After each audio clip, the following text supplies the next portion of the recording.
Magandang araw mga repa, gagawa na naman tayo ng video. So, nagkaroon lang ako ng realization. Sino nga ba talaga nangangailangan ng relasyon, lalaki o babae? Kasi iniisip ko talaga to eh. Siguro dati, nung mga traditional era pa, traditional gender is babae nangangailangan. Pero, hindi pa rin guarantee na talaga na sila talaga mag-a-approach kasi nga hindi naman aggressive talaga yung mga babae dahil nga sa hormones nila. Which is pang passive lang talaga. Estrogen, di ba? Sa lalaki kasi testosterone. So talagang natural sa lalaki talaga na mag-compete, mataas yung libido dahil sa testosterone. Hindi naman masama to dahil natural to, biology to eh. Ganun talaga tayo ginawa. Kasi kailangan ng lalaki tigasan talaga para magkaroon ng reproduction, magkaroon ng anak, makapasok yung penis dun sa ari ng babae. So kaya talagang ginawa na malibog talaga yung lalaki at maging siya talaga yung mag-a-approach or ano. Now, sinasabi kasi ng iba na price price ang lalaki. Totoo rin naman yan, price ang lalaki kung ikaw talaga yung dinidesire ng karamihang babae. Ikaw talaga price. Kasi nga, ang, ang value mo is yung genetic mo o yung looks mo. Kaya maraming nagdi-desire sa'yo. Patunay dyan is yung swiping statistics ng online tsaka yung sinasabi ko na 48% lang nakareproduce na lalaki compared sa 98% all throughout history to simula nung ninuno pa natin hanggang ngayon. So, kung iisipin mo yung patriarchy talaga is hindi siya totoo. Parang ano lang siya, panakip butas sa talagang totoong nangyayari. Dahil nga majority nga sa lipunan is 70 to 80% deemed undesirable or unattractive. Yan yung mga average na nakikita mo, average looking na nakikita mo sa pang-araw-araw tsaka mga unattractive is talagang may napipilitan na lang talaga nag-settle yung babae. Yun nga yung meaning ng settle eh. Napipilitan sila mag-settle dahil ayaw nilang maging single, gusto nilang may kasama, or gusto nila ng may magsusupport sa kanila, which is long-term security. Yun naman talaga main reason eh. Kaya nga pag sinabi na sa relasyon ka is talagang beta ka kasi terms and condition talaga yung masusunod. Tsaka yung relasyon is pang beta talaga yan. Kasi nga ginawa yan para sa benefit ng babae, di ba?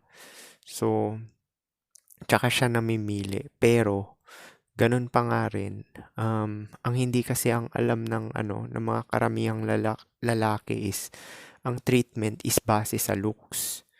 So, alam natin yan na marami talagang mga average looking tsaka mga unattractive na nasa relasyon. Pero, yung treatment dahil sa looks nila is hindi nagkakamali, wala talagang palya. Parang oras nga lang yung inaantay. Tingnan mo si Marlo, di ba? Yung last na pinost ko. Parang maliit pa yung bata ah. Bakit siya hiniwalayan ng babae? Ang bold naman ng move ng babae na ginawa ng babae na yun. Marami naman pera si Marlo kahit papaano ah. Although hindi talaga siya yung kagaya ng Facebook influencer na talagang milyon-milyon. Pero siya may pera rin talaga. Pero yun nga, hindi nga guarantee. Dapat nga magpakasimp yung babae kasi naanakan na siya, 'di ba? Tapos maliit pa yung bata nila, parang magwa 1 year pa lang ata yun or 1 year na. Hindi ko sure, pero alam ko bago lang nagkaanak yung ano niya eh, kapartner niya, asawa niya. Kasal na nga rin pala yun, asawa na. Tapos biruin mo, naghiwalay din. Kasi nga, sooner or later din, lalabas din ang katotohanan na talagang nagsettle lang talaga yung mga babae. Karamihan ng mga pamilyado is nagsettle na lang yung mga babae. Kaya nga sinabi, mas maganda talaga pag maaga talaga eh. Kasi doon mo malalaman yung genuine desire. Kasi wala pa talagang expectations yan eh. Ng pagka 18 to 25 or below 18 pa. Pero pahirapan yan kasi nga yung age bracket na yan is territory lang talaga yan na may upper hand sa looks. May mugging din naman tayong tinatawag. Paano kung average looking ka pero sa classroom nyo is above na talaga yung looks mo. Karamihan ng mga lalaki is mga pangit pa sa'yo. Eh talagang mapipili ka kahit average looking. So, makakauna ka talaga dun sa babae na yun kahit pa high school yan. Kaya yan yung mga sinasabi nila. Bakit siya average looking? Yan yung sinasabi ng Blackpill na just be first. Kasi nga, yan kasi yung ano natural environment na talagang nagkakadevelopan sa school. Tsaka yan, mostly school. Pag trabaho kasi is na pouch na karamihan. Dahil nga dinagdag pa yung K to 12, di ba? By that time, 24 nagagraduate yung babae at lalaki is past na sa prime nila. Kaya usually talaga ng mga babae at lalaki dyan is babae, karamihan ng babae is talagang marami talagang nagiging teenage pregnant dahil nga sa social media age na tayo. Marami talagang single mother na teenage pregnancy. Kasi nga sa SOCMED. Tsaka wala na ring stigma, wala nang shaming. Oh, hindi ko na virgin, mga ganyan. Kasi nga sila naman talaga namimili. Tas may SOCMED na. Tsaka ang dami rin talaga nagko-compete para sa kanila. Kahit pa sabihin mong below average yung babae, marami nagko-compete dyan basta prime age. Kung kupas yung babae, meron pa rin pero yun talaga yung pinaka bottom of the barrel na lalaki talaga. Tsaka hindi walang knowledge, yun talagang tanga-tanga na. Kasi kung bottom of the barrel yung babae na kupas na, tapos pangit pa, attractive, wala talagang pipili dyan. Sure, ipapump and dump lang siya. Which is ganun yung mangyayari sa mga undesirable na babae na pass na sa prime. For pump and dump na lang talaga sila sa mga magugustuhan nila. Kahit average looking pa, ipapump and dump lang talaga sila. Kaya kung iisipin mo talaga parang nangyayari talaga. Ang price lang talaga is yung may mga upper hand sa looks lang talaga eh. Kaya mas maganda talaga mag-overall ka na lang din eh. Kuwari, pogi ka, syempre tendency pag pogi, papadili mo na ipapadili yan, di ba? Kasi nagbabaka sakali ka na makuha mo yung gusto mo talagang babae. Kasi usually kahit pogi ka, mga below din talaga makukuha mo kasi sila talaga magsisim. Pera na lang talaga kung maliligaw ka, kung gagawin mo yung ginagawa ng artista. Yung mga sila Alden, sila beta strategy, yung mga nanliligaw talaga. Kahit si Daniel Padilla, 'di ba, nagbibigay ng mga bulaklak ganyan. So, beta talaga yung strategy. Tapos pagpipilian lang sila ng average looking. Biruin mo nag-compete kay Catherine, 'di ba? Biruin mo, 27 na si Catherine tapos nagko-compete sa kanya Alden, tapos si Jericho Rosales. Tsaka merong pang isa na hindi bago-bago lang din. So, biruin mo yung mga looks above pa talaga sa kanya. Pero nagko-compete doon. Kasi nga, realistic din naman yung lalaki na pagka nag-date up sila, di ba yung mga artista na pogi, nag-date up sila, sila talaga magiging below nun. Kahit naman kay Catherine, below pa rin talaga sila. Pero kay DJ, hindi eh. Mukhang talagang si DJ talaga nasusunod. Tsaka mukhang passive yung kay DJ eh. Kasi nangyari nun is nagkatambalan sila ng love team. Tapos doon na nangyari. Ibig sabihin, bata pa rin talaga sila nun. Walang ligaw-ligaw na nangyayari. Hindi kagaya na itong latest na talagang may nangliligaw. Kaya pansinin mo, walang sinasagot si Catherine doon. Kasi parang friendship lang touring. Kasi once na nanligaw ka is mababa na talaga yung volume. Sure, pwede mangyari yun na manghit ka ng below sa'yo. Kinikilig nga si Catherine kila Alden tsaka kala Jericho, di ba? Kasi above sa looks niya yan, kung tutusin talaga eh. So, yun lang talaga na na-realize ko na parang ang price lang talaga is yung talagang mga may upper hand sa looks. Now, meron naman din talaga mga lalaki na upper hand sa looks pero hindi rin talaga lapitin ng babae. Kasi nga, yung lalaki na yun is parang hindi siya appealing sa tingin natin pogi siya. Parang kay Gumabaw. Ilan ba naging girlfriend nun? 29 na yun eh. Parang dalawa lang ata naging girlfriend nun sa ganong edad. So, mababa yung lay niya kasi nga. Pero kung magde-date down siya, marami talaga sub 5 tsaka mga normie papatol sa kanya.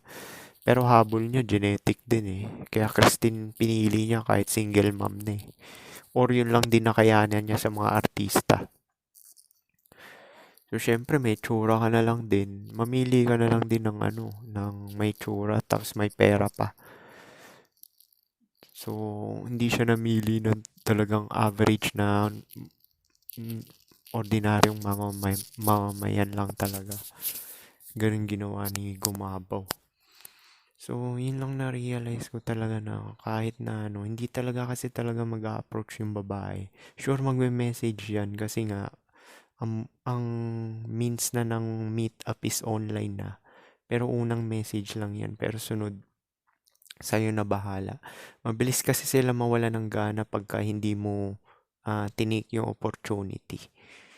Pero pag tinake mo yung opportunity, average looking ka or sub 5 ka, o sabagay hindi naman sila gagawa ng move sa average looking or sub 5 eh. Pero na lang kung magpapawalk sila. Pero yun nga napansin ko rin talaga na um, kinain na talaga ng sokmed yung utak ng karamihang tao eh. Pati mga babae. Tapos sila na talaga may upper hand ngayon 2024. Nag-start yan nung pandemic talaga yung sokmed.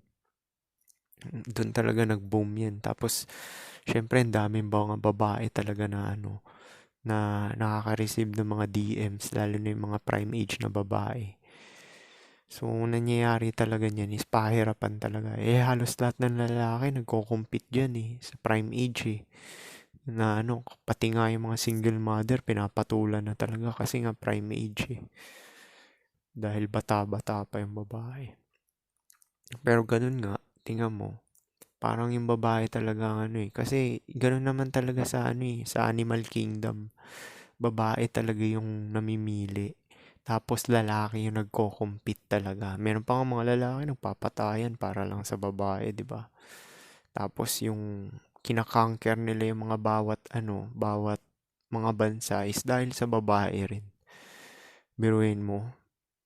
Kaya parang naisip ko, sino ba talaga pinaka-price? Lalaki o babae? Kasi parang lumalabas kasi parang babae. Kung uobserbahan mo lang, ang price lang sa lalaki talaga is yung may upper hand lang talaga. Kagaya ng mga may upper side dun sa beta box na average looking. Or yung talaga may superior genetic na pogi talaga. Yung sila lang talaga may upper hand. Pero kung average ka sub 5, which is majority yan. Which is napapatunayan yan dun sa swiping statistics na back up din sa mga lalaki naka-reproduce na percentage, 'di ba? 80% dim, undesirable, unattractive. So, alam natin marami talagang mga pamilyadong lalaki. Pero yung treatment nga talaga is malayong malayo talaga. Submissive talaga yung lalaki. Nasusunod talaga sa loob ng bahay is babae. May betafication din tayo na tinatawag, 'di ba? Na above ka nga sa looks. Dinidesire ka ng babae dahil sa sobrang desire niya is gusto niya sa kanya ka lang talaga. Yun yung mga possessive na babae talaga. Tsaka ibebetafication ka niyan. Kaya pansin mo rin, yung betafication is ilalayuhan yan sa mga kaibigan mo. Tapos pagbabawalan ka. Tapos basta gagawin kang feminine. Tapos pag nagbago ka, chapwera ka na niya. Pagka kinagat mo yung betafication. Kaya iniwasan ng tatay ko yan eh. Gabi lang talaga siya umuwi. Eh ako, iniwasan ko talaga yan totally. Ginawa ko, hindi talaga ako nakipag-live-in for 6 years. Doon sa naging ex ko. Kasi minimum wage earner ako, mapapala ako sa live-in, tangina, 'di ba? Di drain yung pera mo, wala kang ipon. Kasi sa totoo dati, 'di ba, nagtrabaho ko empleo minimum wage earner. Kahit may girlfriend ako, nakaipon ako ng 500k. Biruin mo. Kasi kada labas lang namin, hindi naman din ako maluho sa mga damit eh, mga forma-forma. Biruin mo nakaipon. Siguro mga 9 years yun or 10 years din na pagiging empleyado ng minimum wage earner. Naka 500k ka rin. Tapos dito ka lang bumawi na nakapag-abroad ka. Pero pero yun nga talaga maganda is wag ka talaga makipag-live-in kasi talo ka dyan eh. Unang-una gagawin kanyang beta. Tapos lahat sa'yo yung bulk. Sa'yo yung bulk na ano. Kaya hindi ka talaga makakalamang sa babae kasi sila talaga picker eh. Babae kasi passive yan talaga eh. Dahil marami talaga nagko-compete tsaka willing talaga maging simp para sa isang babae kesyo baldado pa yan, unattractive, mataba. Marami pa rin talaga magkakagusto dyan na ano. Tsaka yung mga lalaki is 80% nga undesirable. So, gagawin talaga nila yung lahat ng mating strategy para makapuslit yung sperm nila, similya nila, makareproduce. Kaya, kung lalagyan mo ng percentage dun sa mga 48% na lalaki nakareproduce, mas marami pa rin talaga yung beta dun. Kasi yung dating in a relationship tsaka marriage is beta talaga yan. Dahil yan yung mga pinili na lalaki na nice guys finish last or kahit naman nakauna siya dun sa babae is for long-term security lang din siya dahil siya lang yan talagang hindi ideal, siya lang yan talagang best option at that time nung kabataan ng babae. Pero usually, 'di ba, habang tumatagal nagfe-fade 'yan, 'di ba? Kunwari hindi naman talaga niya genuinely na sexually to sinasabi ko, attracted yung babae dun sa ano. Yan yung mga naririnig mo nung high school, nung college na, ba't mo nagustuhan tong lalaki na to? Hindi naman pogi. Mabait kasi siya eh. Ba't mo siya nagustuhan? Talino niya kasi. Ba't mo siya nagustuhan? Galing niya kumanta. Yung ganyan, di genuine desire yan. Hindi sexually attracted yung babae. Nagustuhan yan dahil sa artificial value.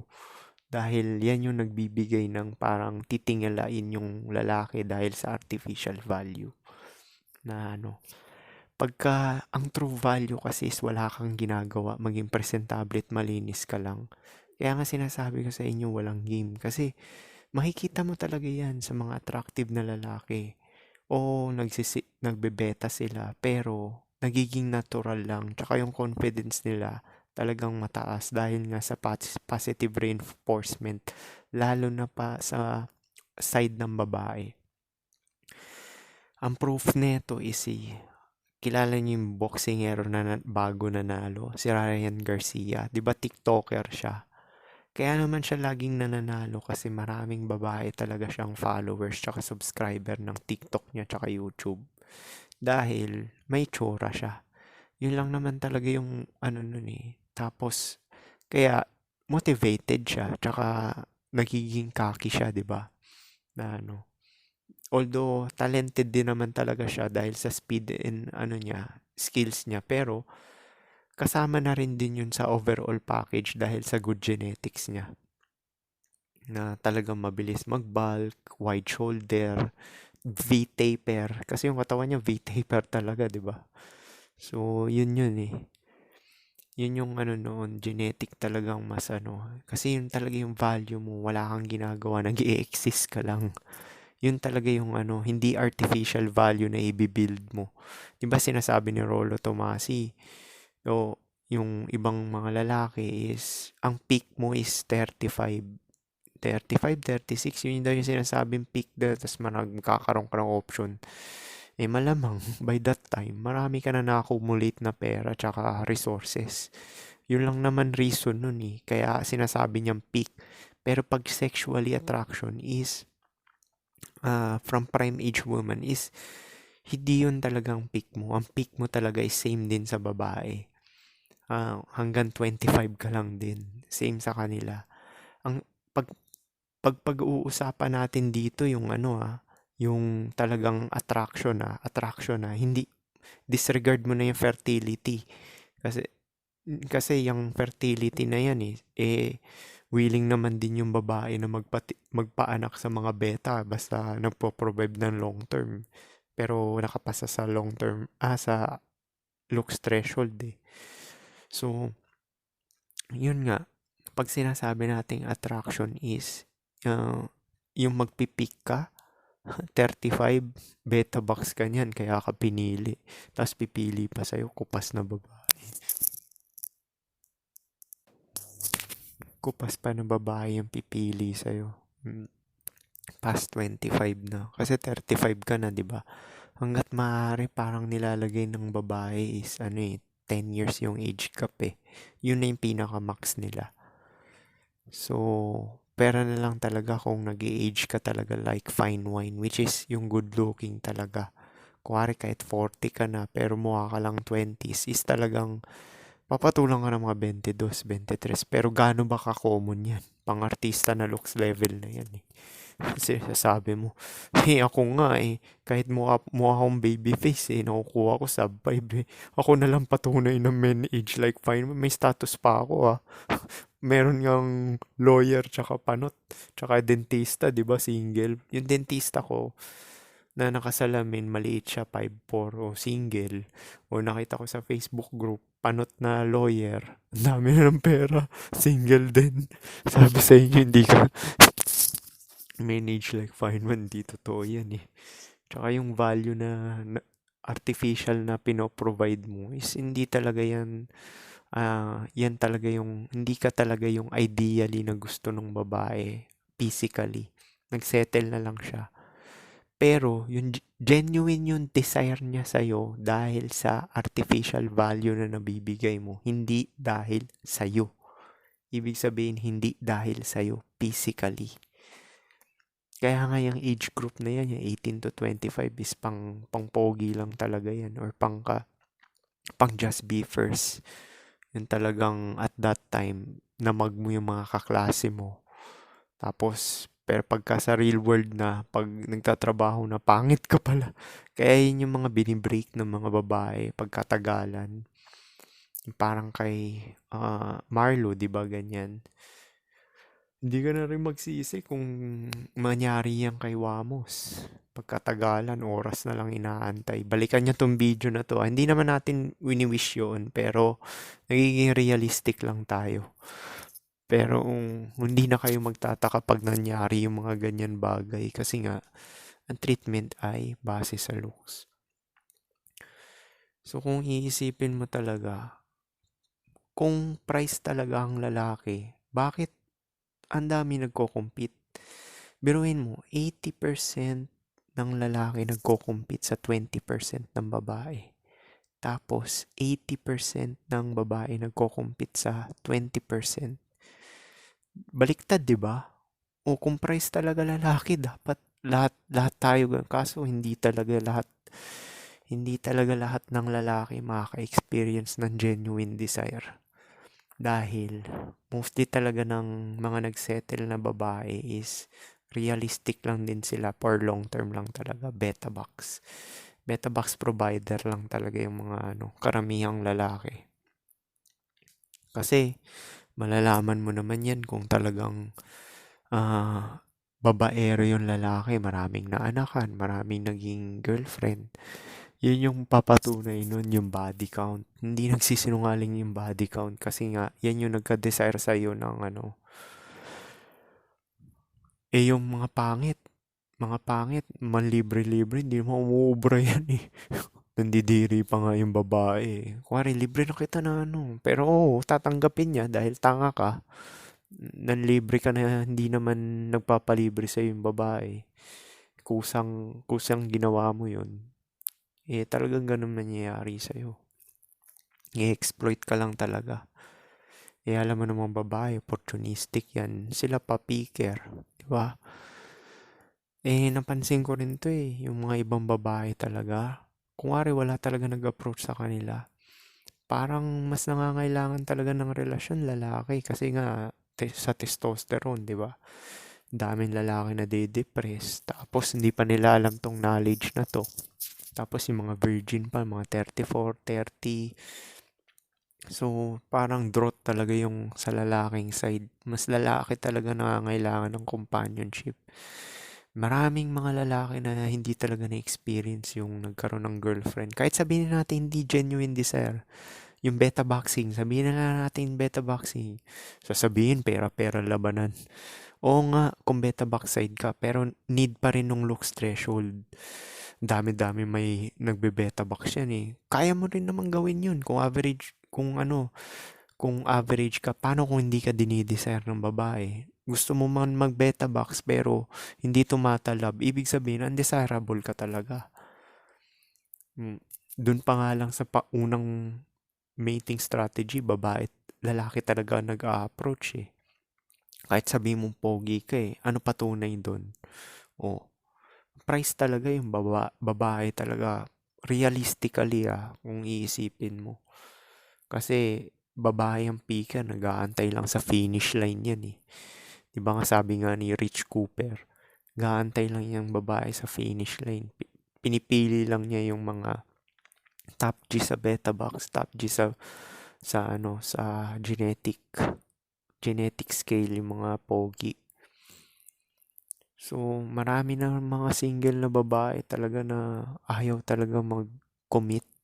Ayaw rin talagang nire-reject lahat ng mga average looker tsaka undesirable. Eh, it takes two to tango eh, di ba? So, yung mga lalaki rin, ubos yung gas tank. Yung babae naman, punong-puno yung gas tank. Eh, mangyayari talaga niyan is talagang